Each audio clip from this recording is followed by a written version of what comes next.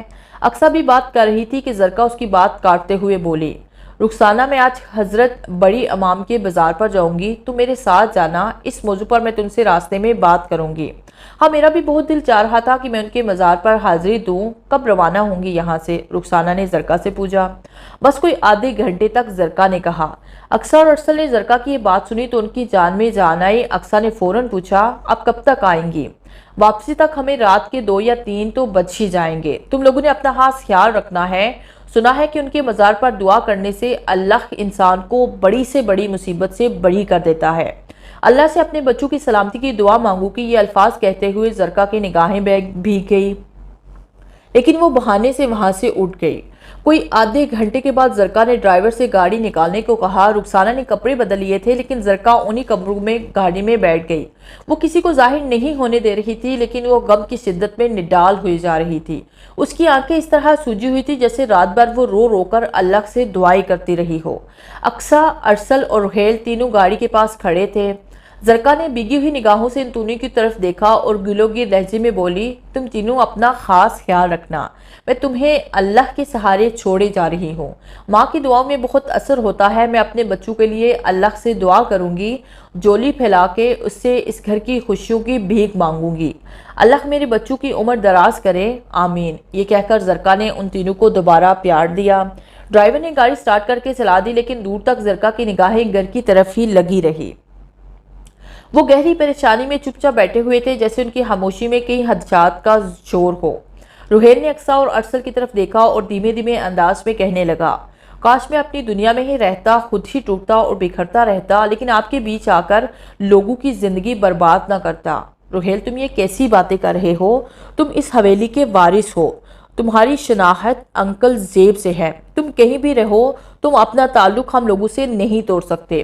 تمہیں ہر حال میں یہاں آنا تھا اور نہ ہی تم ہم سے یہ حق چھین سکتے ہو کہ ہم تمہارا احساس نہ کریں، تمہارا خیال نہ کریں، کیونکہ تم سے ہمارا خونی رشتہ ہے۔ ارسل نے بھی اقصیٰ کی تائید کی۔ اقصیٰ بالکل ٹھیک کہہ رہی ہے، تم اپنے وجود کو اس گھر سے نکال سکتے ہو لیکن ہمارے دل و دماغ سے کبھی بھی نہیں نکال سکتے۔ ارسل کی بات سن کر رحیل کی آنکھیں نم ہو گئی۔ اس نے مسکرا کر ارسل کی طرف دیکھا اور پھر لپک کر اس کے سینے سے لگ گیا۔ اقصیٰ بھی مسکرانے لگی لیکن اس مسکراہٹ کے ساتھ ساتھ اس کی آنکھوں چھلک رہے تھے۔ وقت گزرنے کے ساتھ ساتھ اقصیٰ اور ارسل کی بے چینی بڑھتی جا رہی تھی۔ انہوں نے رحیل کو اس بات سے ناآشنا رکھا تھا کہ بابا واصل شاہ رات کو حویلی آ رہے ہیں۔ اقصیٰ اور ارسل کا ذہن کئی خدشات میں الجھا ہوا تھا۔ گھڑی کی ٹک ٹک جیسے ان کے دل کی دھڑکنیں گن رہی تھی۔ وقت کا خاموش دھارا اپنی لپیٹ میں دہشت اور وسوسوں کا ایک بنچال سا لیے ہوئے تھا۔ شام کے 5 بجے تو اقصیٰ لان میں آ کر بیٹھ گئی۔ وہ درخت کے تنے سے سر لگائے کچھ سوچنے لگی۔ اچانک اسے اپنے قریب قدموں کی آہٹ محسوس ہوئی۔ اس نے ترچھی نظر سے دوسری جانب دیکھا تو رحیل اس کے قریب کھڑا تھا۔ آؤ بیٹھو رحیل، اقصیٰ نے رحیل سے مخاطب ہوتے ہوئے کہا۔ رحیل گھاس پر اس کے قریب بیٹھ گیا۔ رحیل کے چہرے کے تاثرات بڑے عجیب تھے۔ یوں محسوس ہو رہا تھا جیسے اس کا دل و دماغ کہیں اور پہنچا ہوا ہو۔ وہ کھوئے کھوئے سے انداز میں گھاس پر انگلیاں پھیر رہا تھا۔ پھر تھوڑی دیر کے بعد وہ بے چینی سے چاروں طرف اپنی نظریں دوڑاتا، پھر اچانک اس کی نظر ایک ہی جگہ ٹک گئی جیسے وہ اپنے ذہن کی سکرین میں کچھ دیکھ رہا ہو۔ اقصیٰ نے رحیل کی ایسی کیفیت دیکھی تو وہ گھبرائے ہوئے انداز میں بولی، کیا ہوا ہے رحیل؟ رحیل نے دونوں ہاتھوں سے اپنے سر کو پکڑ لیا۔ میرا سر درد سے پھٹ رہا ہے۔ میرے دل و دماغ میں ایک عجیب سی بے چینی ہے جیسے کچھ ہونے والا ہے۔ میرے اندر ایک ارتعاش ہے جس سے میری روح کام کے رہ گئی ہے۔ یا تو میں کسی خطرے کی طرف بڑھ رہا ہوں یا پھر کوئی ناگہانی آفت مجھے اپنے حصار میں لینے والی ہے۔ رحیل، اس طرح سے مت سوچو، اپنے ذہن کا رجحان بدلو، ایسا کچھ نہیں ہوگا۔ اقصیٰ نے رحیل سے یہ کہہ تو دیا لیکن وہ خود پریشان سا چہرہ بنائے سر جھکا کے بیٹھ گئی۔ وہ کچھ دیر سوچتی رہی، پھر اس نے رحیل سے کچھ کہنا چاہا لیکن الفاظ جیسے اس کی زبان پر آنے سے پہلے ہی دم توڑ گئے۔ وہ پھر کچھ سوچنے لگی، پھر اس نے رحیل کی طرف دیکھا۔ رحیل، تم جس خطرے کا خدشہ محسوس کر رہے ہو وہ واقعی تمہاری طرف بڑھ رہا ہے، لیکن وہ خطرہ تمہارے لیے نہیں، اس شیطان کے لیے ہے جو تمہارے وجود میں موجود ہے۔ ہو سکتا ہے کہ کوئی ایسی صورت نکل آئے کہ تم نارمل انسان کی طرح زندگی گزار سکو۔ بابا واسی شاہ نے ہمیں اس بات کا یقین دلایا ہے کہ ان کے عمل سے تمہاری زندگی کو کوئی نقصان نہیں پہنچے گا۔ روہیل کا سر جھکا ہوا تھا۔ اقصیٰ کی بات سن کر اس نے اوپر کی طرف دیکھتے ہوئے کہا، آج آ رہے ہیں بابا واسی شاہ؟ تمہیں کیسے پتا چلا؟ تمہاری باتوں سے اور کچھ۔ روہیل، تمہیں یاد ہے نا، تم نے مجھ سے وعدہ کیا تھا کہ تم ہمارے ساتھ مکمل تعاون کرو گے، بابا واسی شاہ کی ہر بات مانو گے۔ اقصیٰ پرخلوص انداز میں بولی، میں تو تم لوگوں کو اپنے اندر کے آصف سے بچانے کے لیے اپنی دنیا میں واپس جانا چاہتا تھا، لیکن تم نے کہا کہ صرف ایک بار میں بابا واسی شاہ کو موقع دوں، اس کے بعد اپنی یہ بات پوری کر لوں۔ اقصیٰ، میں تمہاری بات ٹال نہیں سکتا۔ تم نے مجھے ہیپٹزم کے لیے کہا، میں مان گیا، اور اب تم کہہ رہی ہو کہ میں خود کو بابا واسی شاہ کے آگے حاضر کر دوں، تو میں تمہاری یہ بات بھی نہیں ٹال سکتا۔ لیکن یہ تمہیں ضرور کہوں گا کہ جو تم سوچ رہی ہو وہ انتہائی مشکل کام ہے، شاید ناممکن ہے۔ میرے اندر جو آصف کا روپ ہے وہ مجھے ورثے میں ملا ہے، اس روپ کو مجھ سے الگ نہیں کیا جا سکتا۔ ایسا صرف اسی صورت میں ہو سکتا ہے اگر روہیل کا وجود ہی ختم کر دیا جائے، لیکن مجھے اس کی کوئی پرواہ نہیں۔ میں ہر حال میں چاہتا ہوں کہ آپ لوگ میرے اندر کے خوفناک شیطان سے محفوظ ہو جائیں۔ روہیل، تم کیا سمجھ رہے ہو کہ بابا واسی شاہ کے سامنے ہم تمہیں یوں ہی پیش کر رہے ہیں؟ روہیل، شاید تمہیں اپنی زندگی سے اتنا پیار نہ ہو جتنا اس گھر کے افراد تم سے پیار کرتے ہیں۔ ہم تو بابا واسی شاہ سے صرف یہ معلوم کرنا چاہتے ہیں کہ کسی طریقے سے تم سے تمہارا یہ عصبی روپ الگ ہو سکتا ہے جس میں تمہاری جان کا کوئی خطرہ نہ ہو۔ اگر انہوں نے کہا کہ خطرہ ہے تو پھر ہم انہیں کوئی عمل نہیں کرنے دیں گے۔ یہ بات ہم نے ان سے طے کی ہے، لیکن یہ سب وہ تم سے مل کر معلوم کر سکتے ہیں۔ ان وفاؤں کی زنجیروں میں ہی تو میں جکڑا گیا ہوں۔ اس زندگی کو جینے کو دل چاہتا ہے، اپنوں کی اتنی وفائیں ہیں، اور اس زندگی سے نفرت ہے جس نے خون کی ندیاں بہا دی۔ میں محبت اور نفرت کے اس حصار میں بکھر چکا ہوں۔ روہیل نے دونوں ہاتھوں سے اپنا سر پکڑ لیا اور درخت سے پشت لگا کے بیٹھ گیا۔ روہیل، خدا کے لیے اپنے آپ کو سنبھالو، سب ٹھیک ہو جائے گا۔ میں ارسل کو بلا کر لاتی ہوں۔ اقصیٰ یہ کہہ کر وہاں سے چلی گئی۔ تھوڑی دیر کے بعد اقصیٰ اور ارسل دونوں روہیل کے پاس آ گئے۔ 6:45 ہو گئے، وہ تینوں لان میں ہی بیٹھے ہوئے تھے۔ تھوڑی دیر کے بعد 7 بجے تو اقصیٰ اور ارسل بابا واسی شاہ کا انتظار کرنے لگے۔ ان کی بے چینی خوف اور دہشت کا روپ دھارنے لگی۔ وہ تینوں خاموش بیٹھے ہوئے تھے کہ ایک دم روہیل نے ایک جھرجھری لی اور فضا میں چاروں اطراف گھورنے لگا۔ پھر ایک دم بولا، میری ماں صائم آ رہی ہے۔ یہ الفاظ اس کی زبان سے ادا ہی ہوئے تھے کہ پوری فضا میں بھاری بھاری پروں کی آواز گونجنے لگی۔ اقصیٰ اور ارسل نے گھبرا کر ایک دوسرے کی طرف دیکھا، پھر اچانک ایک خوفناک شاہین بھیانک آواز کے ساتھ فضا میں نمودار ہوا۔ اقصیٰ اور ارسل جہاں کھڑے تھے وہیں سن ہو گئے۔ ان کی پھٹی پھٹی نگاہیں جیسے ہوا میں معلق ہو گئی۔ وہ خوفناک شاہین چیختا ہوا ان دونوں کی طرف بڑھا اور اپنے پروں کے بلیڈروں سے ہوا کو چیرتا ہوا ان کے سروں کے اوپر سے گزر کر دوسری طرف چلا گیا۔ ان دونوں نے جھٹکے سے دوسری طرف دیکھا تو وہ خوفناک شاہین زمین کی طرف بڑھا۔ ان دونوں کے جسموں میں تھر تھراہٹ کی ایک لہر دوڑ گئی۔ وہ خوفناک شاہین ان کی آنکھوں کے سامنے اس خوبصورت عورت کا روپ دھار گیا جس کے روپ میں صائم اپنا خوفناک چہرہ چھپا لیتی تھی۔ اس کی وارت ہوتے ہی ہوا کا جیسے انداز ہی بدل گیا۔ ہوا کا ایک شدید طوفان روپ دھار گیا جس کے تھپڑوں نے اقصیٰ اور ارسل کو ہلا کے رکھ دیا۔ ہوا میں اتنی خوفناک آوازیں گونجنے لگی کہ ہر طرف جیسے دہشت ناچنے لگی۔ اقصیٰ اور ارسل کا دل جیسے ان کی مٹھی میں آ گیا۔ انہیں یوں محسوس ہونے لگا کہ جیسے ان کے دل کی دھڑکن بند ہو کر رہ گئی ہو۔ وہ ایک دوسرے کا ہاتھ تھامے خفگی سے صائم کی طرف دیکھ رہے تھے۔ صائم کے لمبے لمبے بال ہوا کے تیز جھونکوں میں لہرا رہے تھے۔ اس نے ان تینوں کی طرف دیکھا اور کہکہا بلند کیا، پھر اس نے اپنے دونوں بازو سے اپنا چہرہ ڈھانپ لیا۔ کچھ دیر کے بعد اس کا وجود آنکھوں میں مدھم پڑنے لگا، پھر دیکھتے ہی دیکھتے اس کا وجود آنکھوں سے اوجھل ہونے لگا۔ اقصیٰ اور ارسل نے تیز تیز سانس لیتے ہوئے ایک دوسرے کی طرف دیکھا، لیکن جب سفید لباس میں ملبوس صائم کا وجود بالکل اوجھل ہونے لگا تو اقصیٰ اور ارسل کی پھٹی پھٹی نگاہیں اس کے غائب ہوتے وجود پر جم گئی۔ لیکن اچانک صائم کا وجود ایک تیز روشنی میں تبدیل ہو گیا جس کی روشنی سے پورا لان روشن ہو گیا۔ روشنی اس قدر تیز تھی کہ اقصیٰ اور ارسل کی آنکھیں چندیا کر رہ گئی اور ان کی آنکھوں میں اس قدر جلن ہونے لگی کہ وہ اپنے ہاتھوں سے اپنی آنکھیں ڈھانپے گھٹنوں کے بل بیٹھ گئے۔ روہیل تیزی سے ان کے قریب آ گیا۔ کچھ دیر کے بعد جب یہ تیز کربناک روشنی معدوم ہوئی تو ان دونوں نے آہستہ آہستہ اپنی آنکھیں کھولی تو ان کی آنکھیں خوف کے باہر ابل پڑی۔ دہشت سے وہ کام کے رہ گئے، خوف سے ان کا دماغ اس طرح سن ہو گیا کہ وہ بدخواس ہو کر رہ گئے۔ سائم اس خوبصورت عورت کے مادی وجود کو چھوڑ کر اپنے بھیانک تین ہوائی روپ میں آ چکی تھی۔ اس چڑیل کا یہ روپ اتنا خوفناک تھا کہ ارسل اور اقصیٰ پر ایک عجیب سی کیفیت طاری ہو گئی۔ ان کے دلوں کی دھڑکنیں اتنی تیز ہو گئی کہ ان کا اپنے اعصاب پر قابو بھی نہ رہا۔ ان کی ٹانگوں کی جان جیسے ختم ہی ہو گئی۔ سائم نے اپنے دونوں ہاتھ فضا میں بلند کیے اور دہشت ناک آواز کے ساتھ گرجی، میں نے روہیل کو تمہاری دنیا میں اس لیے بھیجا تھا کہ انسانوں کے لیے ترستا تھا، لیکن جو کچھ تم کر رہے ہو اس کا انجام نہیں جانتے۔ تمہاری یہ ہتھ کنڈے میرے بچوں کا کھیل ہے۔ میں دیکھ رہی تھی کہ تم اور کتنے پڑ نکالتے ہو۔ وہ بابا واسی شاہ میرا اور میرے بیٹے کا کچھ بھی نہیں بگاڑ سکتا۔ اپنی ناپاک زبان سے مجھے بیٹا نہ کہہ۔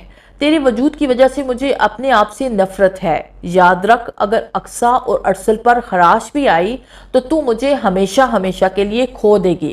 روہیل انتہائی غضبناک آواز میں گرجا۔